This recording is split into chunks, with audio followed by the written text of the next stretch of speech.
이제 마지막 이제 인사를 하는 장면인데요. 이 장면 속에 정말 사도 바울이 어떤 상황에 처해 있는지 그게 좀 더 선명하게 생생하게 저와 여러분에게 전달되는 것 같습니다.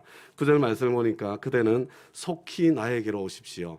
여러분 빨리 오라 이렇게 참 말씀하는 사도의 그 부탁 속에 어떤 느낌이 좀 드세요? 사실은 끝까지 읽어보면 사도 바울이 지금 얼마나 외로운 상황 속에 있는지 그것을 충분히 느낄 수 있는 것 같습니다. 10절에 보니까 대만은 이 세상을 사랑해서 나를 버리고 그리고 그리스계는 갈라디아로 디도는 달마디아로 버리고 간 게 아니라 아마 보내었을 가능성이 많은 이름들이겠죠. 그리고 11절 말씀 보니까 지금 내 곁에는 누가 한 사람만 있습니다. 이렇게 지금 말씀하고 있는 거죠. 올 때에 마가를 데려오라 이렇게 이야기를 하는데 이 마가가 어떤 사람이에요? 사실은 마가 때문에 바나바하고 결별할 만큼 이 마가가 마음에 안 들었던 그래서 갈등했던 그런 바울과 마가의 사이였을 텐데 지금 그 관계가 회복되어져 있는 그런 모습 복음을 위해서 협력하고 있는 모습을 볼 수가 있는 거죠. 12절 말씀을 보면 나는 두기고를 에베소로 보냈습니다. 지금 나한테는 누가 한 사람밖에 없어요. 그렇게 이야기하는 상황이요. 그리고 계속해서 읽다 보면 바울이 이제 로마로 갔다가 구금 상태에 있다가 다시 석방되었다가 그 다음에 다시 투옥되고 난 뒤에 지금 재판을 받다가 나중에 결국은 순교하는 그런 과정이거든요. 그런데 이 다시 체포되어서 재판을 받을 때 첫 재판에 바울과 함께한 사람이 아무도 없었다고, 자기 편에 서서 자기를 도와서 변론해 준 사람이 아무도 없었다고 그렇게 이야기하고 있는 그런 상황이잖아요.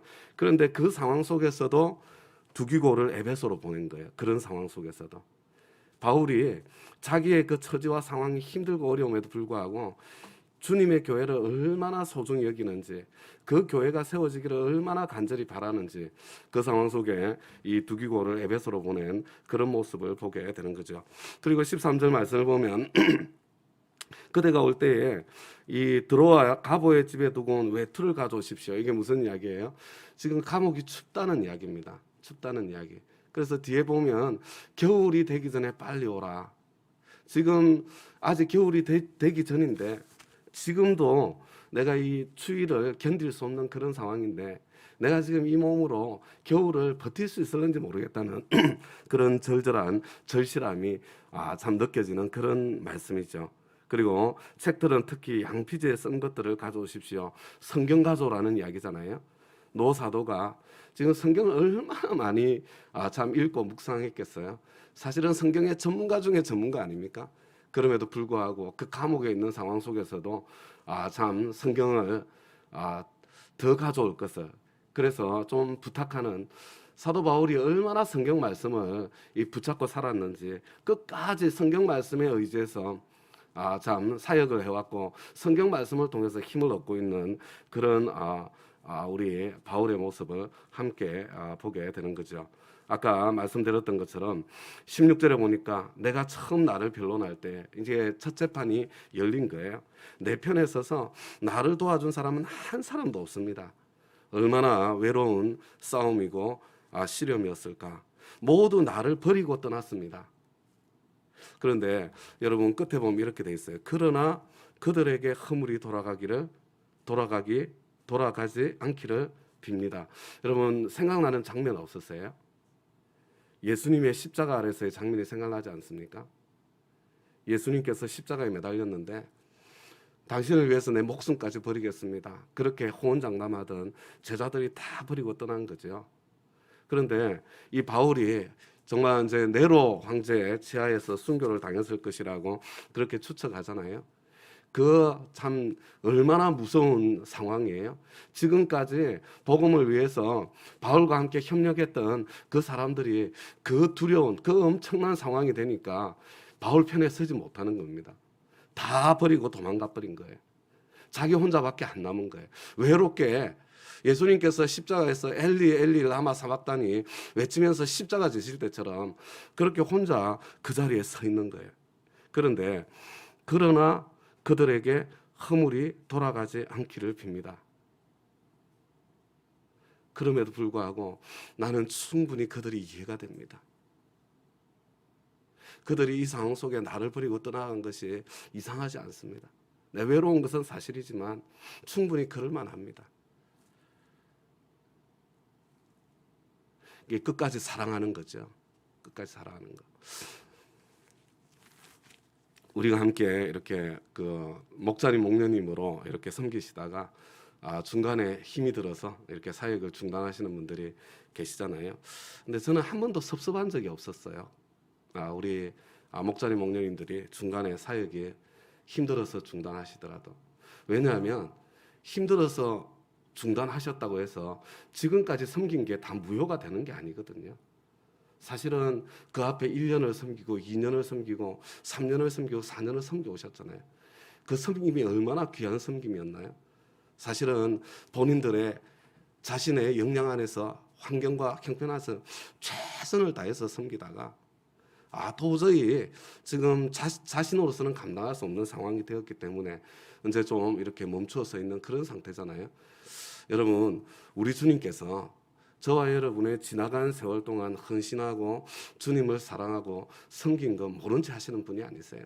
내가 때로 그렇게 열심히 섬기다가 때로 이렇게 무너지고 때로 이렇게 주저앉고 때로 힘들어서 이렇게 어려운 상황들을 만나게 될 때가 있는데요. 여러분, 그 상황에 그것 때문에 너 이것밖에 못돼? 그러면서 뒤통수 치시는 분이 우리 주님이 아니세요. 여러분, 바울조차도 저밖에 안 되는 사람들조차도 있잖아요. 여러분, 지나간 세월의 수고와 사랑과 헌신과 섬김을 소중히 여기고 감사할 줄 아는, 저도 그렇게 할 줄 아는데, 여러분, 이 사도를 보세요. 그 절체절명의 상황 속에 자기를 다 버리고 떠났어도 그들에게 허물이 돌아가지 않았으면 좋겠습니다. 그들은 자신들의 한계 안에서 최선을 다한 사람들입니다. 그렇게 받아주잖아요. 우리 주님께서 참 그렇게 당신을 참 끝에 마지막에 가장 절실하게 필요할 때 버리고 떠난 사람들도 우리 주님께서 위에서 간절히 기도하고 네가 돌이킨 후에 형제를 돌보라고 베드로에게 부탁하실 만큼, 여러분, 우리 주님의 그 크신 사랑을 좀 있잖아요. 그 뭐라 그럴까, 의무감, 책임감, 자기 연민, 여러분 다 우리 주님에 대한 오해예요. 우리 주님께서는 저와 여러분이 서 있는 자리를 너무나 잘 알고 계시고 저와 여러분의 그 작은 헌신, 작은 순종 하나도 잊어버리지 않고 다 기억하고 계시고, 그리고 그것에 대해서 상 주시는 분이심을 좀 잊지 않기를 바라고요. 여러분, 너무 힘들 때 좀 쉬셔도 돼요. 그러나 여러분, 하나님의 사랑 안에 잠잠히 머물면서 다시 새 힘을 주실 때 다시 일어서서 그 자리에 서 있으면 되는 거다. 좀 그렇게 오늘 저는 사실 이 16절 말씀이 이번에 읽으면서 너무나 큰 은혜가 감동으로 제 마음속에 다가왔습니다. 이렇게 고백하죠. 주님께서 내 곁에 서셔서 모두가 나를 버렸지만, 그러나 나 혼자밖에 없는 것처럼 보이는 그런 외로운 싸움이었지만, 그러나 주님께서 내 곁에 서셔서 나의 편이 되어 주셔서 내가 그 상황 속에서도 끝까지 담대하게 복음을 전할 수 있게 해주셨습니다. 주님께서 나를 사자의 입에서 건져내셨습니다. 그리고 18절은 더 놀라운 고백이에요. 주님께서 나를 모든 악한 일에서 건져내시고 또 구원하셔서 그분의 하늘나라에 들어가게 해주실 것입니다. 이게 자기 안 죽게 될 거라는 이야기가 아니에요. 내가 순교의 상황을 통과할 때도 믿음을 배반하지 않고 끝까지 믿음을 지킬 수 있도록 나를 건져주실 것이고, 내가 영광스럽게 이 순교의 과정을 통과해서 내가 주님 앞에 서게 해주실 것입니다. 이 고백이 지금 18절의 고백이거든요. 바울의 고백이요. 여러분, 나를 건져주신 분이 주님이시면 나를 건지지 않으시고 순교의 자리에 서게 하시는 분도 주님이신 거예요. 나를 고쳐주신 분이 주님이시면 내가 병들었을 때 그 상황을 허락해 주신 분도 주님이신 거죠. 여러분, 주님 주권 아래에 있는 거예요. 지금 내 인생에 펼쳐지는 모든 과정 속에. 그래서 왜 나에게 이런 일이, 그게 아니라요. 일이 이렇게 되어서 더 좋은 점이 무엇인가? 우리 주님은 틀림없이 사랑이신데, 우리 주님은 틀림없이 내가 행복하기를 원하시는 분이신데, 우리 주님은 틀림없이 내 하나님 앞에서 성공한 인생으로 살기를 원하시는 분이신데, 왜 주님께서 나에게 이 상황을 허락하셨지? 일이 이렇게 되어서 더 좋은 점이 뭐지? 일이 이렇게 되지 않았더라면 내가 절대로 배우지 못하고 절대로 성장하지 못해서 그 영역이 뭔 거지? 그게 도대체 얼마나 중요한 것이길래, 얼마나 값진 것이길래 주님께서 내가 지금 이 상황까지 통과하게 하시는 거지?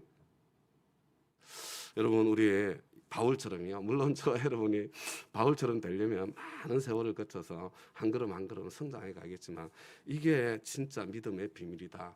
이것을 기억하면서요.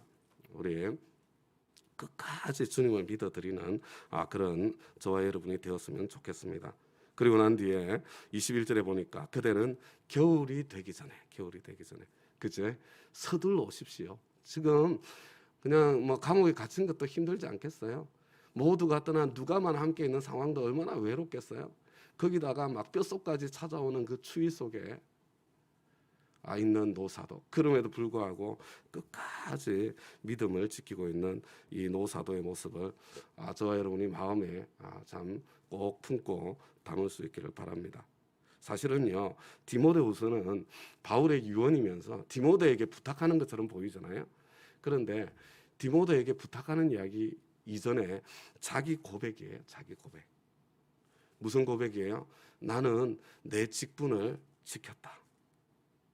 나는 하나님께서 나를 복음 전파자로 불러주신 나의 그 직분, 내가 그 직분을 맡았기 때문에 나는 끝까지 지켰다.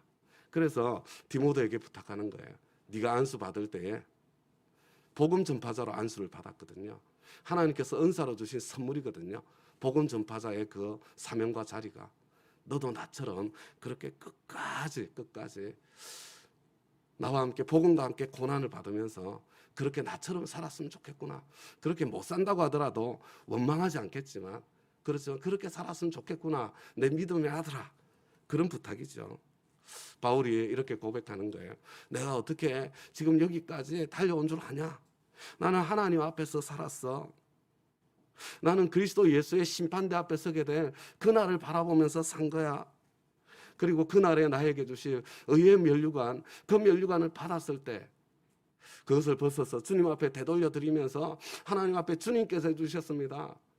그렇게 예배드릴 그 순간을 내가 마음속에 그려보면서 나는 지금 여기까지 달려온 거지.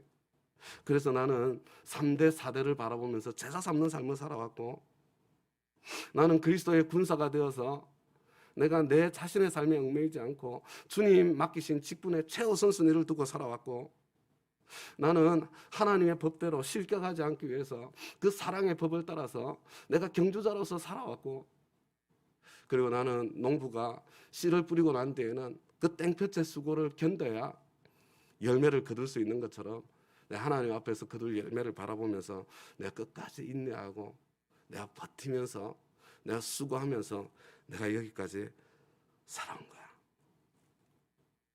왜? 나는 이 직분을 주님께로부터 받았으니까. 너도 네가 안수 받을 때 그때 이 직분을 받았지 않니? 그렇게 참 디모데에게 당부하고 부탁하는 바로 그 음성을 듣게 되는 거죠. 우리 주님 앞에 우리 새벽에 서 계신 한 분 한 분들 중에 여하튼 저는 이 새벽에 우리 목자님, 목녀님, 부목자님들 생각이 납니다. 우리 목자님, 목녀님, 부목자님 여러분, 내가 목자 되고 목녀 되고 부목자 된 것이 누가 나를 불러주셔서 그 자리에 서게 되신 건가요? 막 눈치 때문에 어쩔 수 없이 떠밀려서 된 겁니까? 나를 목자로 불러주시고 목녀로 불러주시고 부목자로 불러주신 분이 우리 주님 아니십니까? 내가 주님 사랑하고 주님께 헌신해서 주님께 순종해서 내가 그 자리에 서게 되지 않았나요? 나는 직분을 맡은 자 아닌가요? 물론 바울이 서야 될 자리가 있고 목자님, 목녀님, 부목자님이 서야 될 자리가 있고 또 목사님이 서야 될 자리가 있지만 오늘 새벽에 나를 불러주신 분이 다른 분이 아니라 우리 주님이라는 것, 그것을 기억하면서 나의 한계 안에서 우리 최선을 다해서 주님을 바라보면서 그렇게 끝까지 인내하고 충성할 수 있는 그런 저와 여러분 다 되시기를 우리 주님의 이름으로 부탁을 드립니다. 모두가 하루아침에 바울처럼 되는 건 아닙니다. 우리 이렇게 때로는 주저앉기도 하고 때로는 넘어지기도 하고 때로는 실패하기도 하지만 주님의 사랑 때문에 다시 일어서서 한 걸음 한 걸음 이렇게 걷다 보면 저와 여러분도 이 세상을 떠날 때쯤 이렇게 바울처럼 이렇게 아름다운 모습으로 주님 앞에까지 갈 수 있지 않을까. 저도 그런 소망을 가지고 저도 실패하고 넘어질 때가 많았지만 또 다시 한번 용기를 내어서 2022년 새해를 한번 맞이해 보려고 합니다. 함께 우리가 그렇게 새해를 맞이할 수 있게 되기를 우리 주님의 이름으로 부탁드립니다. 말씀 응답에 잠깐 기도하고 개인 기도 시간 갖도록 그렇게 하겠습니다. 하나님 아버지, 디모데후서 쓰고 있는 사도 바울의 그 모습이 너무나도 절절하게 주님 마음에 다가오고 느껴집니다. 그 외로움 속에서도 주님 한 분 붙잡고 끝까지 사랑하기를 수고하고 애쓰면서 그리고 자신의 사명을 다하고 있는 순교의 순간까지도 하나님께서 끝까지 지켜주셔서 믿음을 배반하지 않고 영원한 천국에 의의 멸류관을 허락해 주실 주님 앞에 서게 될 것을 이렇게 바라보면서 참 믿음의 아들에게 당부하고 있는 노 사도의 모습이 참으로 감동이 됩니다. 나를 불러주신 분이 주님이신 것을 이 새벽에 기억합니다. 저희들 한 사람 한 사람을 주님께서 불러주셨습니다. 주님 시선 앞에서 주님 앞에 서게 될 날을 바라보면서 주님께서 주시는 힘으로 참 끝까지 한 걸음 한 걸음 걸어갈 수 있도록 저희들 각 사람에게 은혜를 베풀어 주시고 우리 다운교회 안에는 바로 그와 같은 하나님의 사람들이 세월이 갈수록 점점 더 참 많아지는 그런 우리 복된 다운교회 될 수 있도록 은혜를 베풀어 주시기를 간절히 구합니다. 하나님 아버지, 나를 고쳐주신 분이 하나님이신 것처럼 또 나를 건져주시는 분이 하나님 당신이신 것처럼 내가 참 힘들고 어려운 상황을 통과할 때도 주님께서 허락하셨으면 참 너무 힘들고 너무 속상할 때도 있지만 그래도 주님께서 허락하셨음을 이 시간 이 새벽에 다시 한번 기억합니다. 하나님, 주님께서 이 자리를 통해서 나에게 주시고자 하는 그 은혜의 선물들을 하나도 놓치지 않을 수 있도록 하나님, 저희들이 얼마나 약한지 아시는 하나님께서 불쌍히 여겨주시고 은혜를 베풀어 주셔서 그 은총과 은혜를 꼭 누릴 수 있도록 고난 가운데 참 아픔 가운데 고통 가운데 질병 가운데 있는 우리 다운 가족 한 분 한 분을 불쌍히 여겨주시고 긍휼을 베풀어 주시기를 간절히 구합니다. 주님께 감사드리며 예수님 이름으로 기도드리나이다.